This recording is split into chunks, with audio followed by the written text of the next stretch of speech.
the fact that certain things bother you. And you might think, I wish nothing bothered me. It's like, no, you don't really, you know. Because if nothing bothered you, in some sense, that would be the same thing as not caring about anything.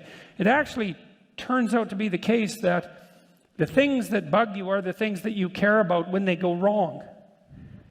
And so then, this is a really useful question to ask yourself, you know, because you might be observing the political landscape and you think, that really bugs me. And maybe you annoy the hell out of your friends and your enemies and even yourself by, you know, being obsessively concerned about that thing that bugs you. And then you might ask yourself, well, why does that bug you?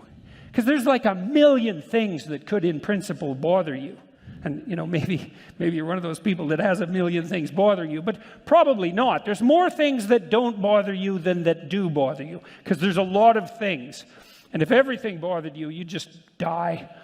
All right, so there's very selective things that bother you, and it's very interesting because in some sense they choose you. Because you might say something like, I wish that didn't bother me. It's like, that's a very strange thing to say, because it begs the question, why then does that bother you? And also, why can't you control it, right? That's a very, this is part of the reason I loved reading the psychoanalysts, because the psychoanalysts knew, they're the first people who really cottoned on to this in a kind of technically sophisticated manner. They knew that we were, in part, collections of autonomous sub-personalities, and that those sub-personalities could take control of us. And that's really what happens when something bugs you. It's something autonomous that has a will and an agency, takes control of you, and forces you to attend, despite yourself sometimes. And why should you attend?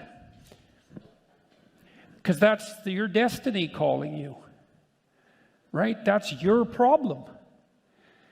And that's a good thing to know, because people ask themselves, where do I find the meaning in my life? I would say, well, are there things that bother you? Yes, those are your problems. And you might say, well, I don't want those to be my problems. Like, hey, did someone ask you? It's just how it happens. And so then, why is that relevant to writing? Why don't you write about something that bothers you? And try to figure it out. Because you've got to ask yourself, well, first of all, what would your life be like if you actually addressed the things that bothered you? Right? And say, well, political things bother me. It's like, maybe you have a political duty that's calling to you. I mean, why not? Someone has to, and you're a citizen. Could be you, and not just an interest, right? And not just an obsession, but an obligation and a responsibility. And God only knows what would happen if you pursued that. I was talking to Mike Johnson, who's the fourth most powerful Republican in Washington. About 3 days ago, we were talking about the potential for young people to be involved in the political sphere. And in our culture, appallingly, most youth involvement comes in the form of protest.